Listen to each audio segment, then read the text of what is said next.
Jemaat Tuhan, di hari Minggu ini kita semua boleh beribadah kembali dengan penuh syukur di minggu ke-13 setelah Trinitatis. Namun sebelum kita masuk ke dalam minggu ke-13 setelah Trinitatis ini, kami mau menyapa kita, baik jemaat yang hadir beribadah di ruang ini, maupun jemaat yang beribadah di rumah.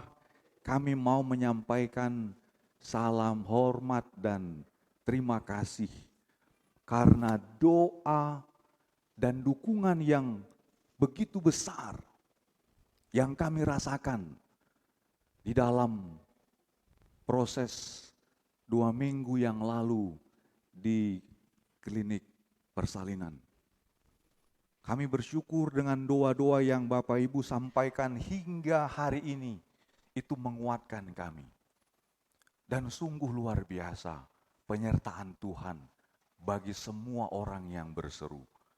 Sebab memang terkadang kita tidak mengerti bagaimana menghadapi situasi yang sangat tidak terduga. Kami mau menceritakan sebuah peristiwa yang 2 minggu lalu itu kita dituntun dalam tema menyangkal diri, memikul salib, dan mengikut Tuhan Yesus. Hari Sabtu sebelum proses persalinan, kami hanya kontrol ke bidan dan kemudian bidan berkata, ini harus diterapi supaya si ibu itu bisa melakukan kontraksi.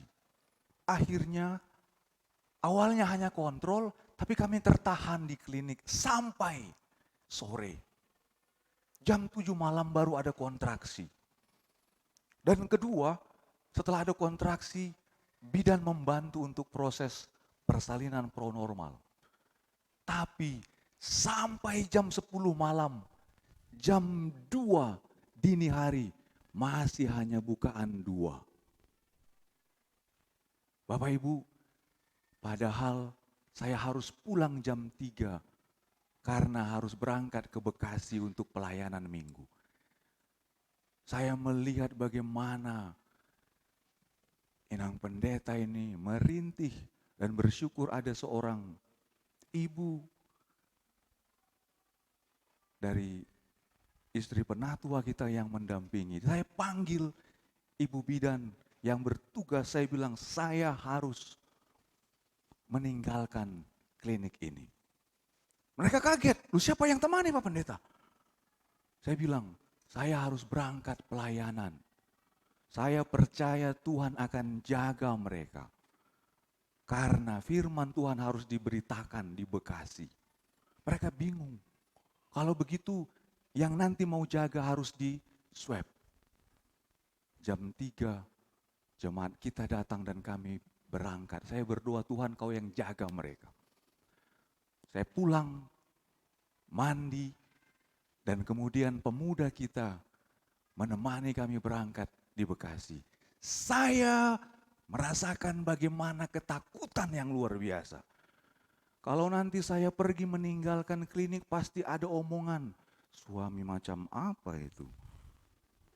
Masa ditinggalkan seorang ibu yang sedang bersalin berjuang di klinik.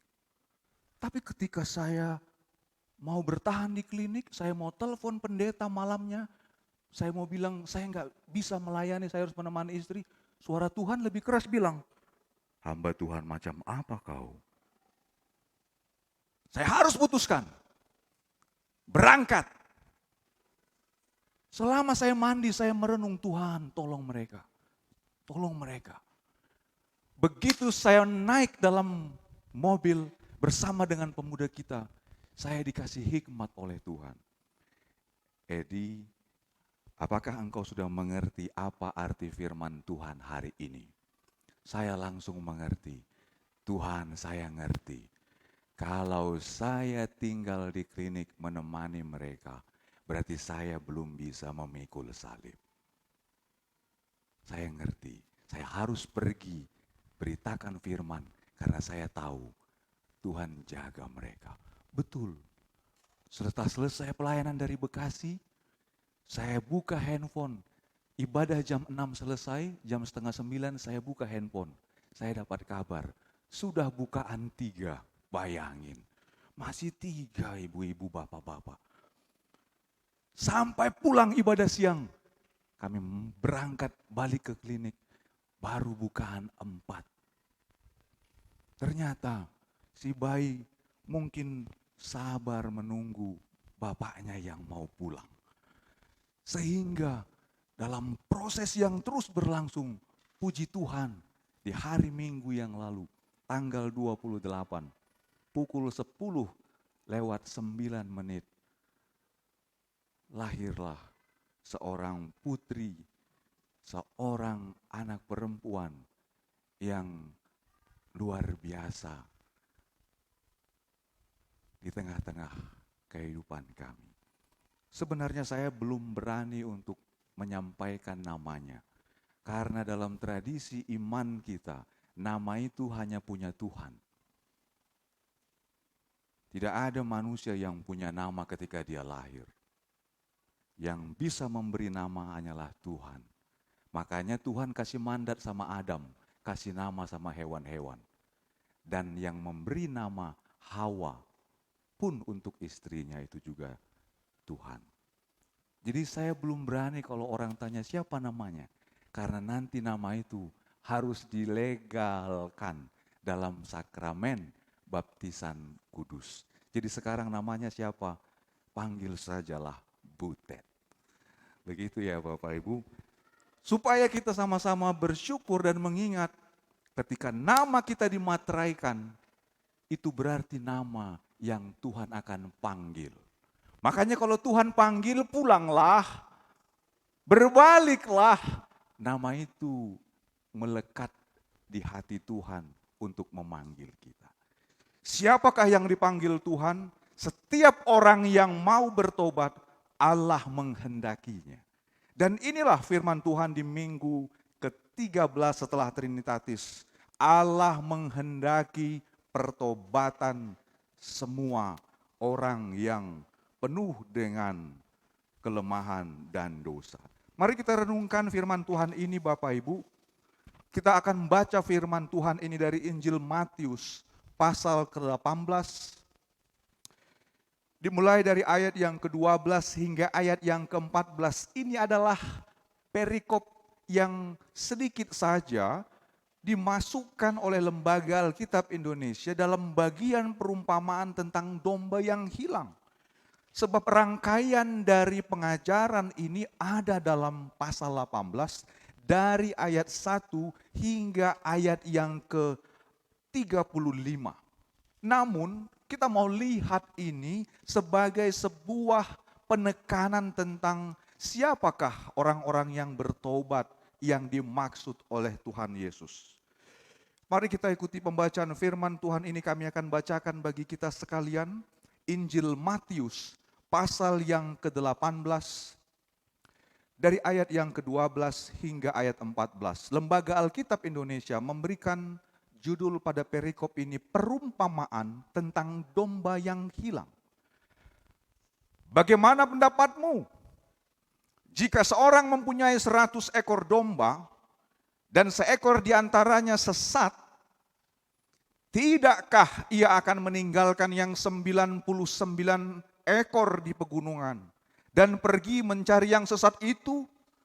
Dan aku berkata kepadamu, sesungguhnya jika ia berhasil menemukannya, lebih besar kegembiraannya atas yang seekor itu daripada atas yang ke-99 ekor yang tidak sesat. Demikian juga Bapamu yang di sorga tidak menghendaki supaya seorang pun dari anak-anak ini hilang. Amin. Sampai demikian firman Tuhan. Bapak Ibu, firman Tuhan ini ditujukan kepada siapa? Kepada murid-murid. Dari mana kita bisa tahu? Ayat pertama pasal 18. Makanya tadi saya bilang ini rangkaiannya sangat kuat sekali dengan pada pasal 18 ayat 1 sampai ayat yang ke-35. Pada waktu itu datanglah murid-murid kepada Yesus dan bertanya, siapakah yang terbesar dalam kerajaan sorga?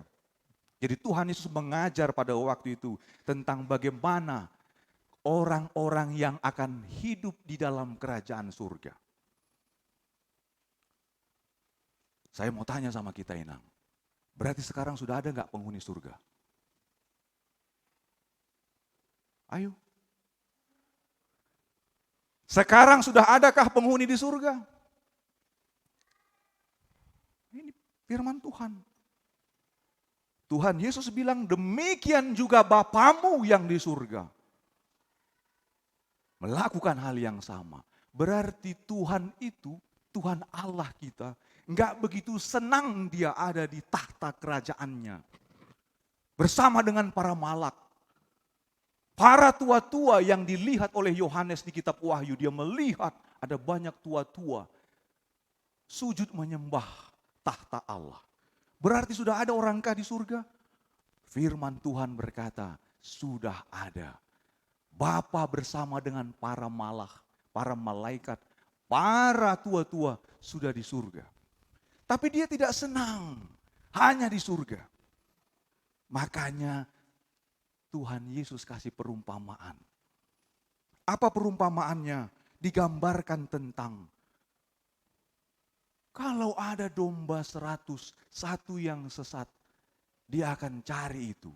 Itu gambaran dari di surga itu sudah banyak orang-orang yang tinggal bersama Bapa. Tapi dia tidak tenang. Dia mau melihat ke dunia ini, di dunia yang diciptakannya ini, dia mau panggil supaya masuk kembali ke dalam kerajaan surga. Terus siapa domba yang dimaksud ini, yang satu ini? Satu dalam hitungan Tuhan itu bisa seperti 1000. Makanya sering sekali firman Tuhan berkata, satu hari di pelataranmu itu sama seperti 1000 hari di tempat lain. Jadi simbol angka 1 yang digunakan dalam Injil Matius ini bukan nominal, tapi kolegial, persekutuan. Karena itu bukan persoalan siapa individunya, tapi siapa yang percaya. Artinya bukan hanya kelompok tertentu, bukan hanya suku tertentu, bukan hanya usia tertentu. Semua orang yang percaya kepadanya tidak binasa, melainkan beroleh hidup yang kekal. Berarti yang dimaksud oleh Tuhan Yesus di sini adalah dirinya sendiri. Dialah Allah Bapa yang melihat ada domba yang tersesat. Sehingga dia menggunakan perumpamaan ini supaya orang-orang Yahudi pada waktu itu mengerti siapa yang dimaksud.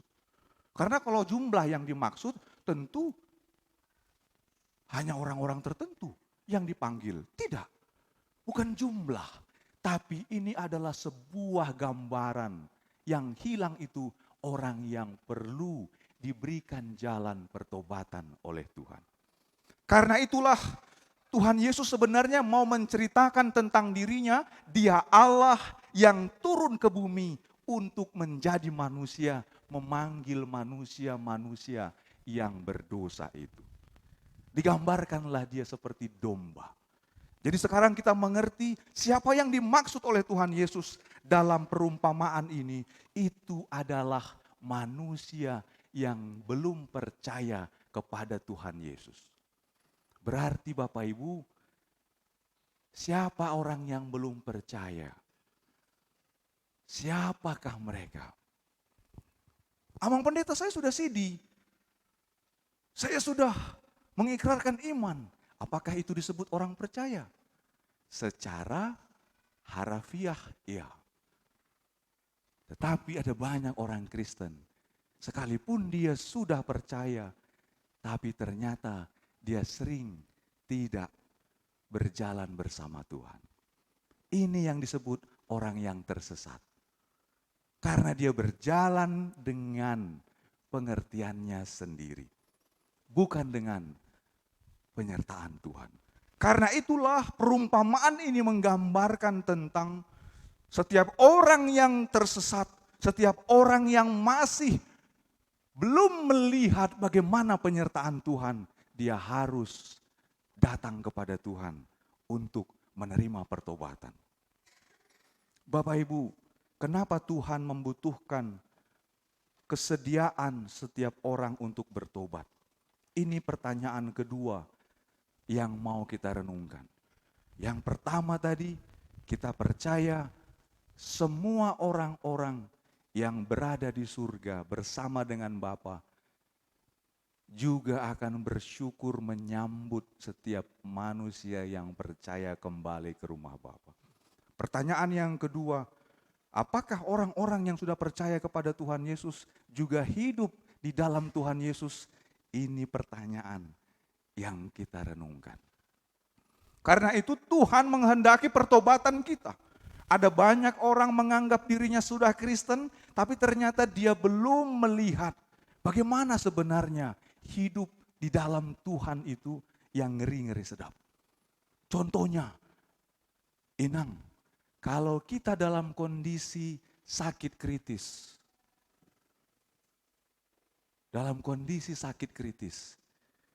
apa yang kita pilih? Sembuh? Atau kita mengakhiri hidup di dunia? Yang mana? Kalau kita sedang dalam kondisi sakit kritis, yang mana yang kita inginkan? Sembuh atau kita menyerah? Ini pertanyaan. Makanya orang yang mau mengikut Tuhan mau lihat bagaimana dia berbalik dan bertobat.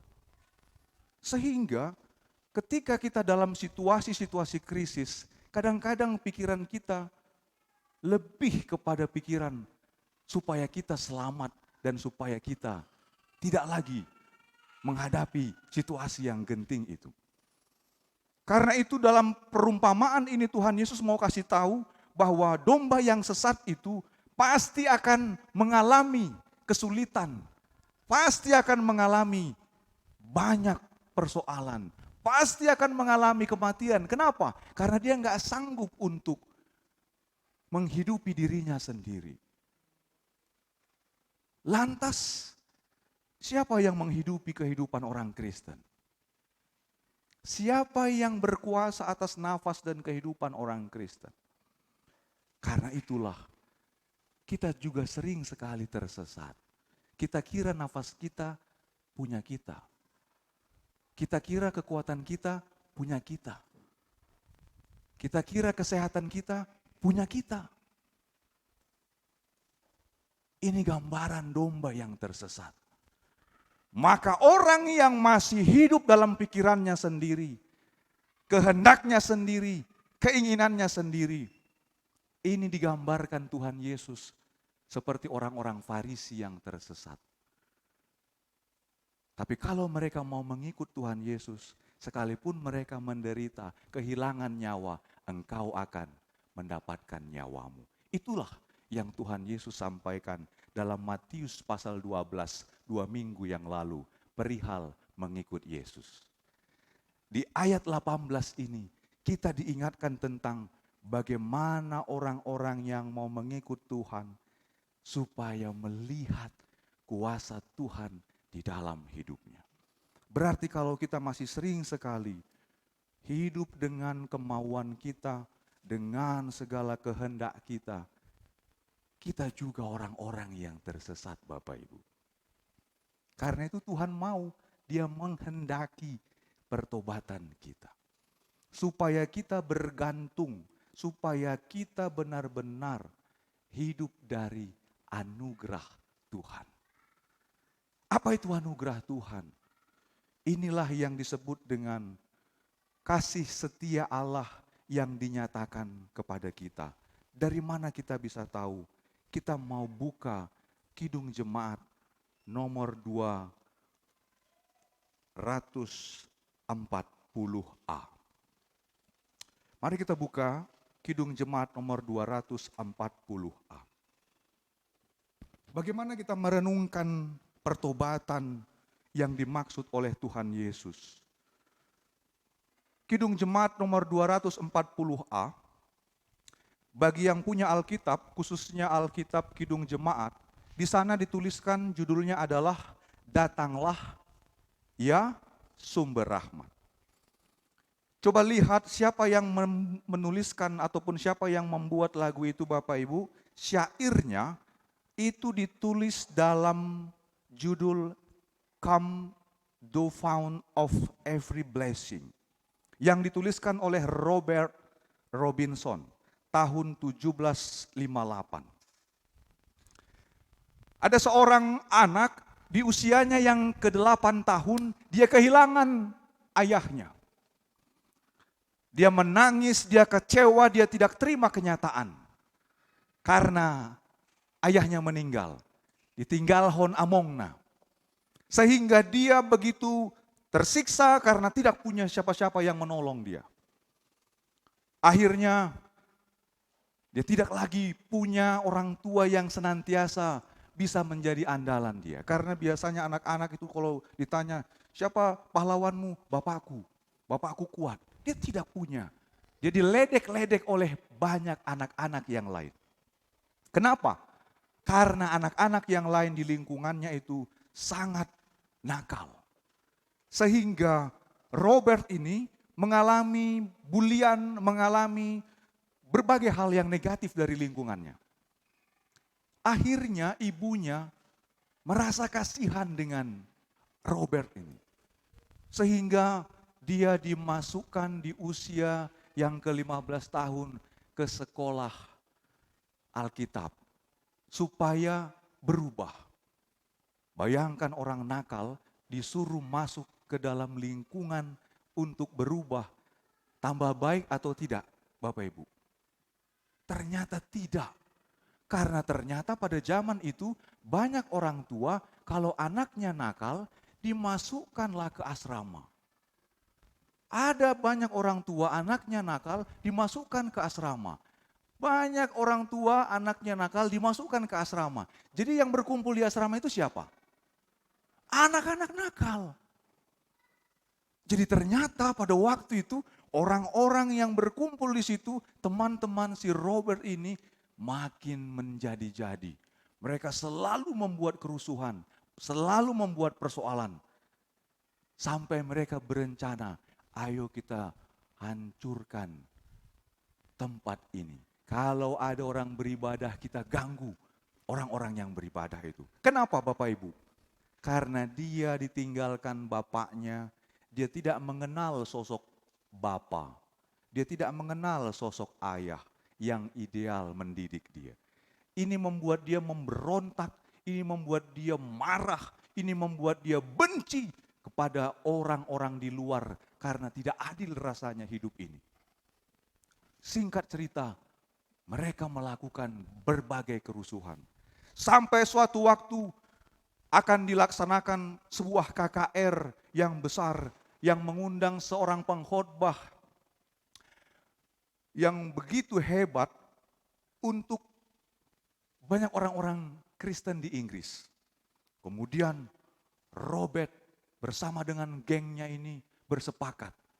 Ketika nanti KKR itu terjadi, kita buat keributan, kita buat kerusuhan, supaya jangan banyak orang lagi beribadah di gereja, di tempat KKR itu. Oke, mereka siapkan skenario. Mereka susun siapa di pintu depan, siapa di setiap pintu untuk melakukan kerusuhan. Singkat cerita, Bapak Ibu, Robert dan teman-temannya sudah atur posisi untuk membuat keributan dalam acara KKR itu. Kemudian mereka pura-pura untuk ikut beribadah. Semua orang beribadah bernyanyi, kemudian setelah beribadah seorang pengkhotbah berdiri dan berkata kepada semua orang yang hadir pada waktu itu. Dikatakan di dalam khotbahnya itu bahwa Matius pasal yang ke-18 pada ayat yang ke-13 dikatakan di sana, dan aku berkata kepadamu, sesungguhnya jika ia berhasil menemukannya, lebih besar kegembiraannya atas yang seekor itu daripada atas yang ke-99 ekor yang tidak sesat. Demikian juga Bapamu yang di sorga tidak menghendaki supaya seorang pun dari anak-anak ini hilang. Begitu pengkhotbah itu berkata, tidak seorang pun Bapamu di sorga menghendaki anak-anak ini hilang. Robert merasa terkejut. Kenapa dia dianggap sebagai orang yang tidak diinginkan hilang oleh Bapa di sorga? Kemudian dia tertegun dan bertanya dalam hatinya, siapa anak yang hilang yang dimaksud si pengkhotbah ini? Kemudian dia dengarkan terus khotbah itu sampai selesai, dan di sanalah titik balik Robert Robinson itu menyadari dialah domba yang tersesat yang masuk ke ibadah KKR untuk mau merusak ibadah itu. Dia menyesal, Tuhan, tadinya kami mau merusak ibadah KKR ini, ternyata kamilah domba yang tersesat itu. Kami tidak tahu Tuhan, apakah kami masih pantas ada di ruangan ini untuk menyembah Engkau. Sehingga dia menangis Bapak Ibu. Dia menangis menyesal karena sudah berniat jahat di dalam ibadah KKR itu. Singkat cerita, ketika si pengkhotbah memanggil siapa yang mau bertobat, dia menangis, dia maju ke depan, dia minta didoakan oleh hamba Tuhan tersebut. Karena hamba Tuhan itu adalah pendeta gereja Metodis di Inggris. Akibatnya dia mau bertobat dan dia minta supaya dia belajar dan akhirnya dia menjadi seorang penginjil gereja baptis. Namanya Robert Robinson. Dan ketika dia bertobat, dia tuliskanlah lagu Kidung Jemaat nomor 240 ini, yang isinya pada ayat yang kedua dalam KJ 240, itulah dirinya sendiri. Dikatakan, Yesus cari akan daku, domba binal yang sesat, untuk membela diriku. Dipikulnya salib berat. Domba binal yang sesat itu adalah Robert Robinson. Karena dia tersesat, sekalipun dia Kristen, dia suka berbuat yang jahat. Tapi ternyata Tuhan jamah hatinya, sehingga dia menyadari dia bukan domba yang baik. Karena itu Bapak Ibu, dari nyanyian ini kita mau diingatkan tentang bagaimana kita datang dalam panggilan pertobatan Tuhan. Saya mau ajak kita menyanyikan ini. Bang Jos, mari kita nyanyikan kembali lagu ini. Karena tadi ketika kita nyanyikan 2 ayat, saya merasakan musik yang tadi di setting itu sangat baik sekali untuk kita nyanyikan bersama. Mari Bapak Ibu, kita angkat pujian ini 240A. Kita bayangkan kita adalah Robert Robinson yang benar-benar menyesal dan kemudian dia bertobat untuk menjadi seorang pengikut Tuhan. 240 ayat 1 sampai 3.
bilang, Tuhan ini hatiku, materaikan.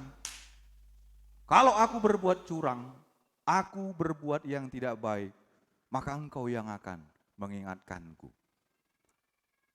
Titik balik itu membuat Robert Robinson bertobat kepada Tuhan. Karena itulah dia merasa tiap hari dia berhutang. Aku sudah diselamatkan Tuhan. Bagaimana caranya? Aku mau memuji gunung kokoh, gunung pengasihan-Mu. Jadi ini juga yang menjadi pesan bagi kita. Tuhan menghendaki pertobatan kita supaya tiap hari kita datang kepada Tuhan untuk meminta penyertaan Tuhan berlangsung dalam hidup kita. Apa pertobatan yang kita lakukan?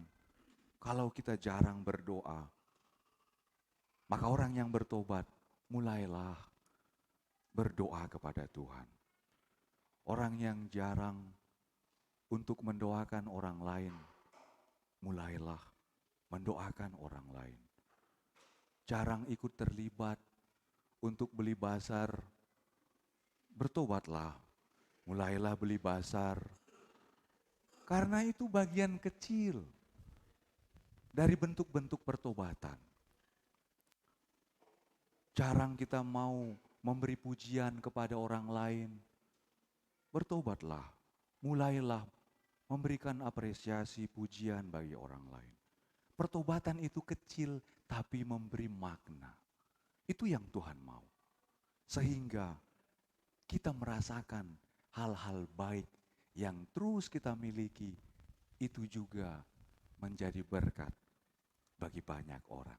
Pertobatan itu bukan individu, tapi setiap orang yang mau hidup di dalam Tuhan Yesus, mau diubah menjadi baru.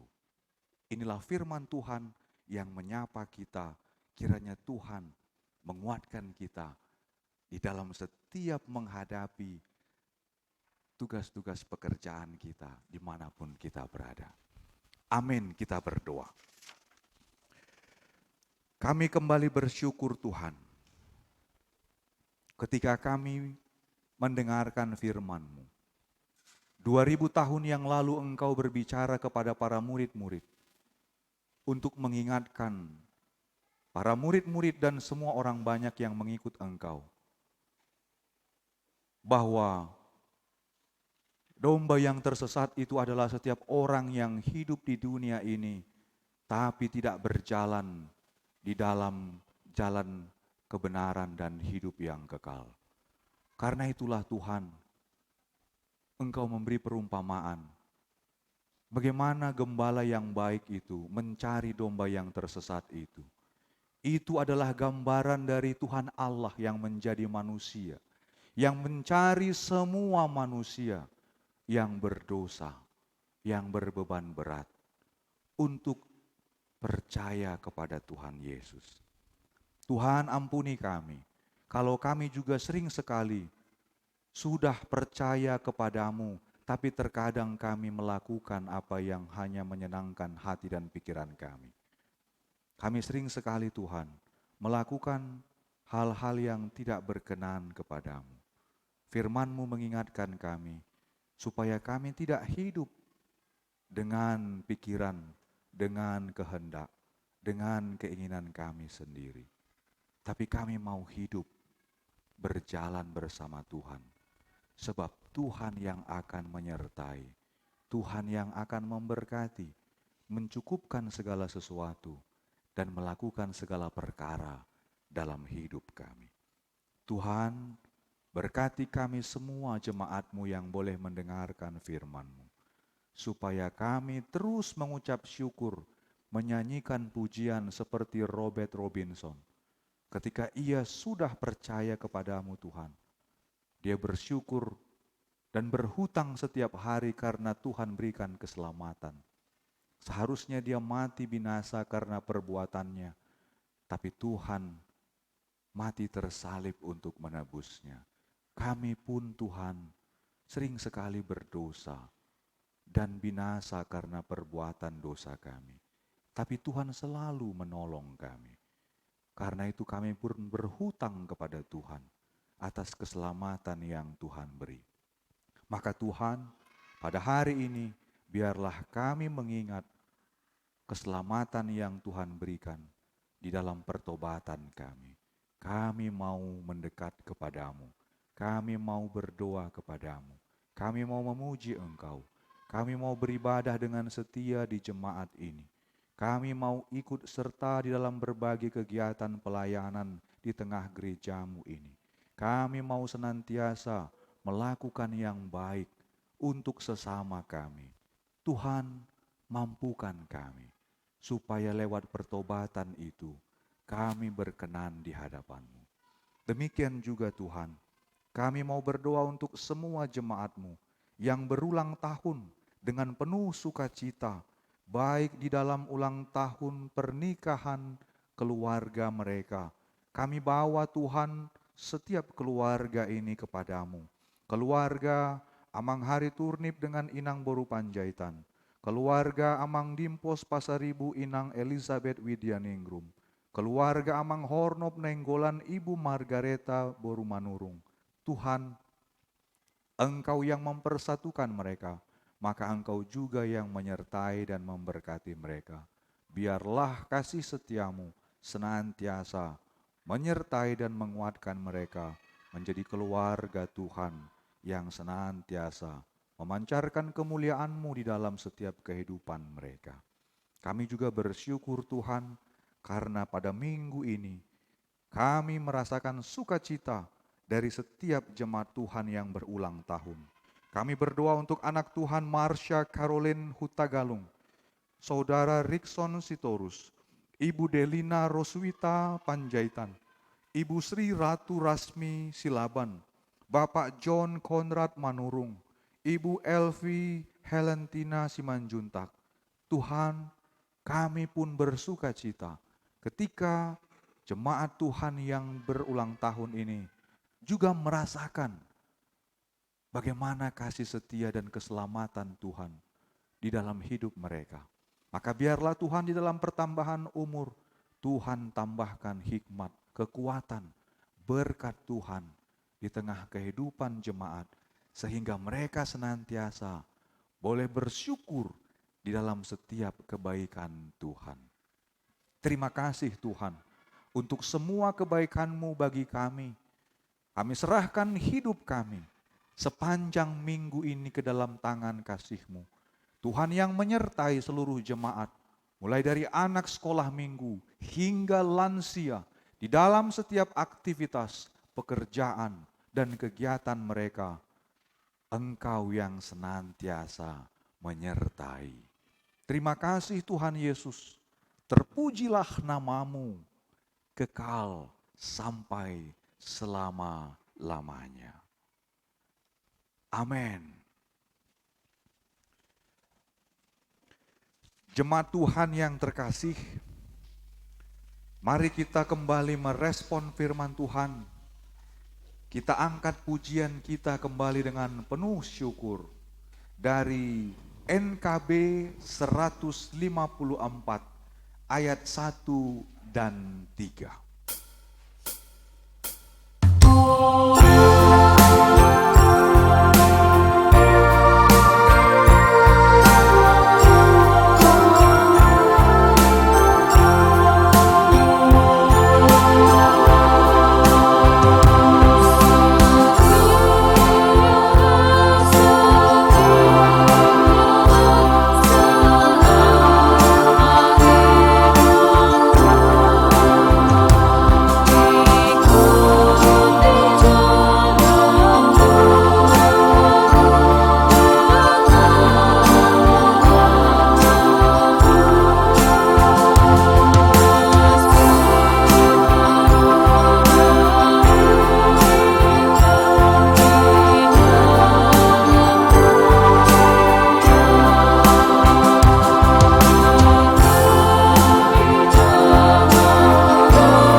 Jemaat Tuhan, marilah kita mendengarkan firman-Nya yang menuntun kita di dalam memberikan persembahan yang tertulis di dalam Injil Lukas pasal yang ke-6 ayat yang ke-38.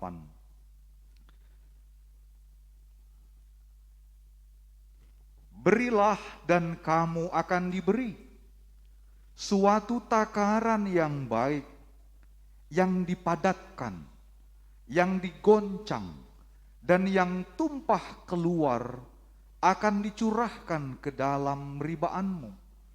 Sebab ukuran yang kamu pakai untuk mengukur akan diukurkan kepadamu. Amin. Kita berikan persembahan kepada Tuhan.